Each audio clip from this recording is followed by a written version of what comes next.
So guys, eto na siya. Eto na ang Wanna live a life.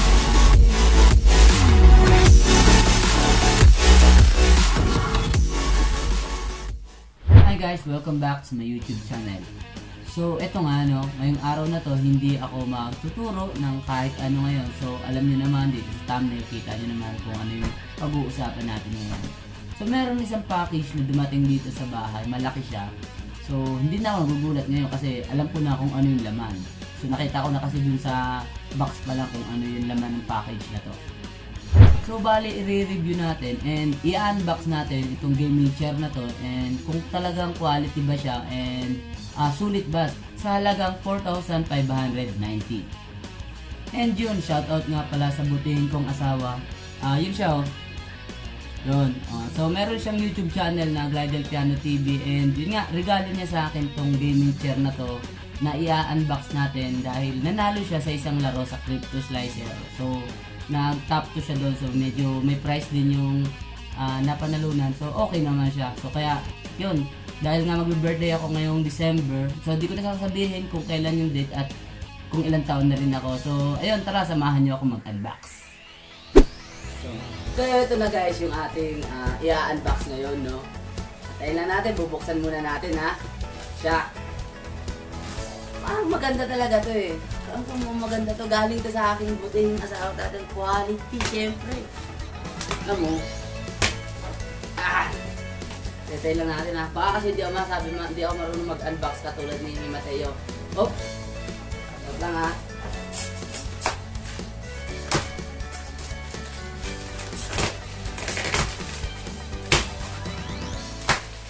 Handle with care. So maganda yung pagkakabalot niya, no? Meron siyang bubble wrap. So okay siya.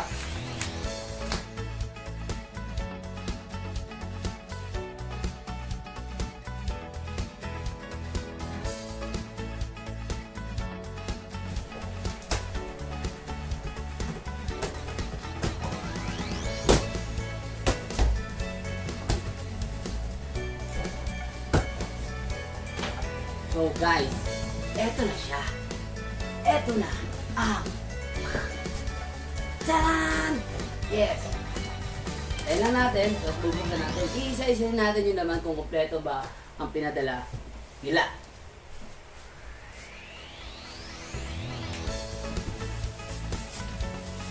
Eto, yung para dito sa ganito, sa batok, sa ulo. Di ko naman tawag dito, pero di kasi ako pamilyar sa upuan talaga ng gaming chair. So sanay talaga ako sa monoblock. So monoblock talaga yung upuan ko, yun yung nagtaguyod sa akin. Tapos ito, di ko alam ito, basta dito, pwede din ito pag bibiyahe ka, dalhin mo na lang. Okay. 1.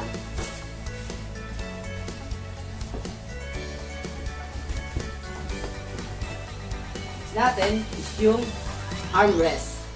Alam ko ito yung sa armrest. Oh, malambot kasi meron siyang foam. Dito. Ano yung quality oh. Smooth man, smooth. Smooth siya.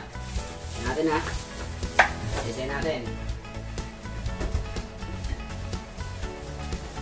The rest, ito yung bracket dun sa likod niya. Alam ko ito yung pansalo dun eh. So mamaya dun sa user manual, check natin kung paano siya kakabit, no? Hindi rin ako marunong eh. I-testing ito pa rin.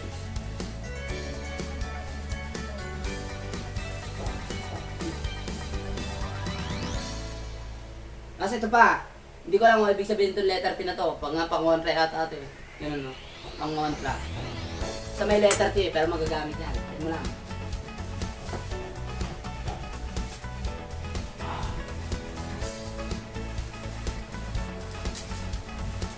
Oh, ito yung pinakampaan niya. So, check natin mga mabuti. Yung naman siyang quality and quality. So, wala pa yung gulong. Yung mga gulong, tapos yung pinakang hydraulic suspension niya. Yan.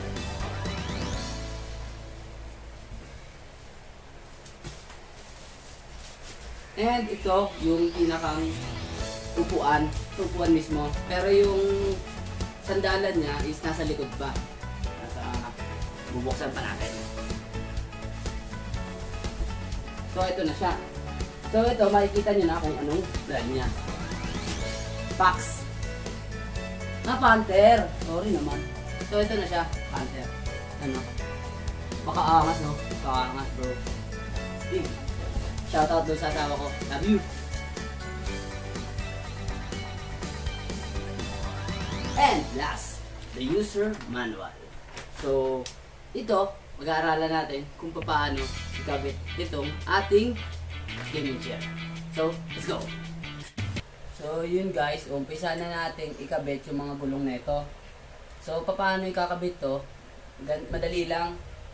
Sasalpak mo lang siya dito sa butas, oh. May pinakang butas nito. Sasalpak mo lang siya. Ganun. One click lang, okay na.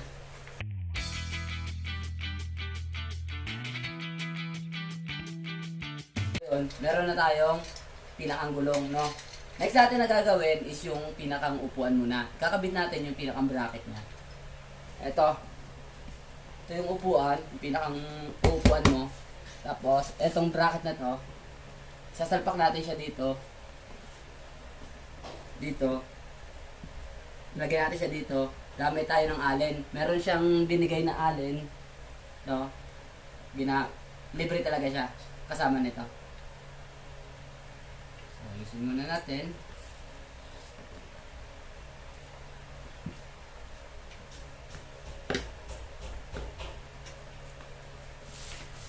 I don't ever slow up, no I don't take shit. I got no love for the fakeness. If you wanna play tough and wanna hate this, I'll always show up.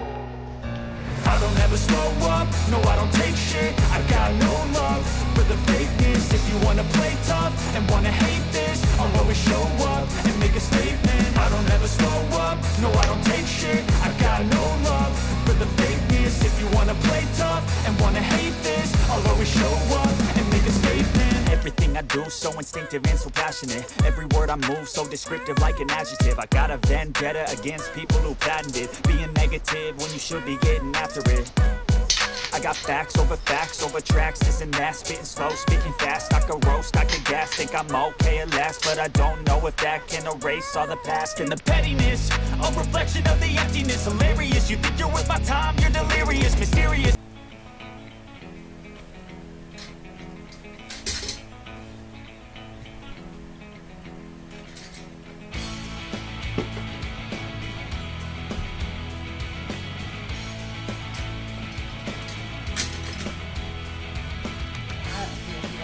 Siya.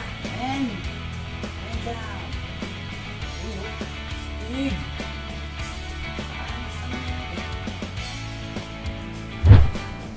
Next naman natin, ilalagay naman natin to gamit tong bracket na to sa may pinakang likod niya. So, kailangan itong part na to, itong part na to, so dapat palabas siya. Palabas.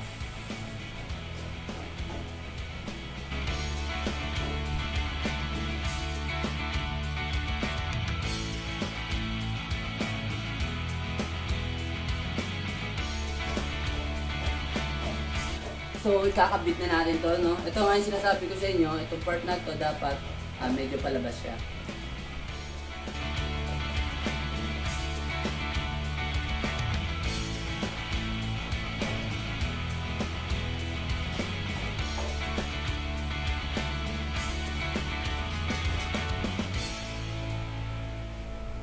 Ano ba ako siguro konti lock natin dito.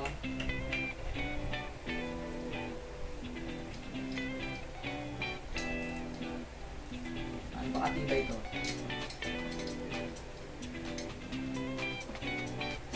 Konting-konti na lang, mabubuo na natin yung ating gaming chair, no? Although hindi ako magaling mag-games, hindi ako mahilig mag-games, more on Photoshop ako, and yun nga, kung ano-ano lang. Pero hindi ako mahilig mag-games talaga, pero may gaming chair tayo. Pero, yun nga, big shout out dun sa aking butihing asawa, syempre. So, nakabit naman natin tong, tong armrest. Parang quality talaga siya.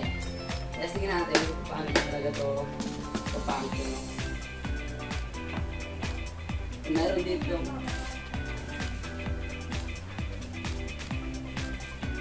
meron ditong 4 na kasama na ito. Ito yung gagamitin natin dito sa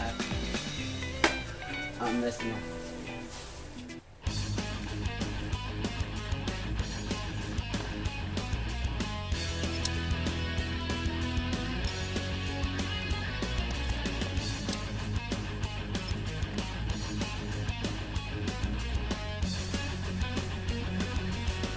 Malapit na siya mabuo, mapapansin nyo sa likod ko, medyo okay na, no? Tapos meron 4 na piraso nito, yung end cap, lalagay natin ito dun sa mga pinaglagay natin dito ng ano, yan, ng allen. Para yung forma niya, hindi mo wala, diba? Oh. Sticky ba? Ah.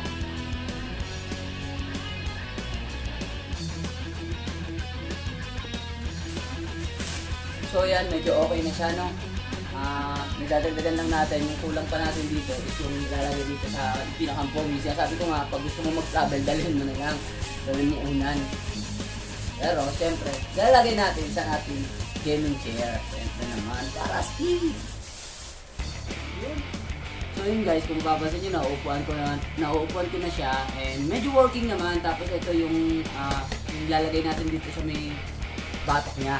Tapos ito, pakita ko lang sa inyo yung laman niya, no?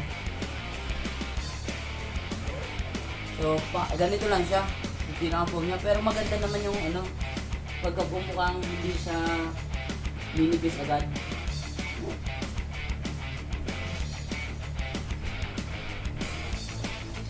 Tapos, dito naman sa isa, sa pinakang pagkuwitan, meron siyang foam. Tapos meron siya dito yung kanyang USB. Hindi ko talaga alam kung para saan to. So, sa mga nakakalam, sabihin nyo naman sa akin, no, para di ako magmukhang banuti dito sa gaming chair na to, no? So, tara, kabit natin.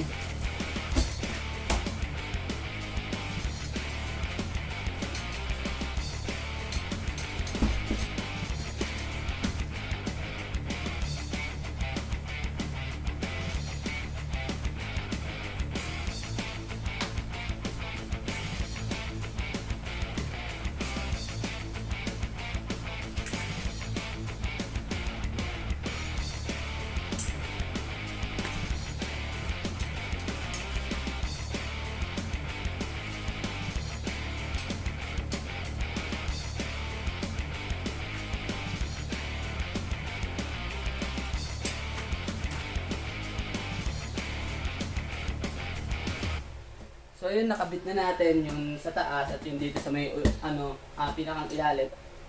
So testingin naman natin kung gumagana yung pinakang hydraulic niya, yung taas at baba nitong upuan. So para alam natin kung nagpa-function ba talaga ng tama. So itataas natin. So yun, nasa mataas na pwesto na siya, no? So okay naman siya. Yun. Nice. Very nice. Tapos, bababa natin. Quality para tayo ngayon nasa ano, diba? Ay, basic o. Nice. It's very nice. Diba? Tapos, eto naman part na to, tong RCL na to, pag isasandalan mo siya, tataas mo siya, tapos, halimbawa, sinandalan mo siya, dediretso siya ng nakahiga, tapos ibababa mo lang pag gusto mo siyang ilak. So, ganun yun. Or nakaganito siya, tapos lalak mo lang siya. Okay? So, bale ito, papakita ko sa inyo kung gaano ka-smooth. And, dun sa presyo niya, mukha naman talagang quality itong pagka-leather niya. Although, hindi siya talaga totally yung leather na original. Kasi mahal naman talaga pag leather. Pero, yung quality niya, okay naman. Maganda yung tahi. Tapos, ikot natin, yan o. Pansinin nyo. Ang yung Panther. Yan. So, medyo dito lang, sa parte ng likod niya, yung sa pagkakatahi dito, medyo hindi lang maayos, no? Pero okay lang naman kasi likod lang naman. Yun, no? So, yun guys, no? Sa halagang 4,590, swak naman itong upuan na to.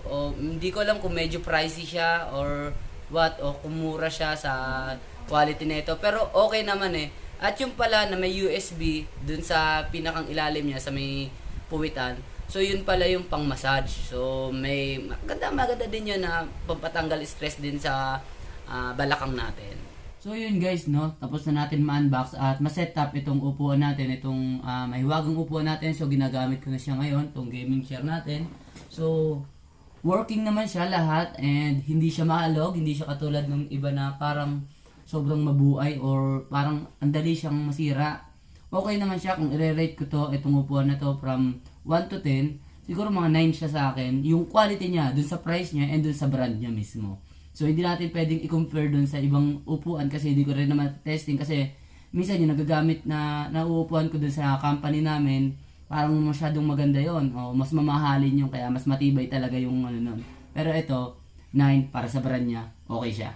So yun, di naman ako binayaran sa pagre-review ng upuan na to and yun nga sariling observation ko and yun nga base sa observation ko at sa base sa sa quality niya, yung texture, okay naman siya, quality siya para sa akin. Dun sa price niya and dun sa brand niya mismo. So, again, maraming salamat. This is Marvel TV signing out. Peace. Wanna live a life.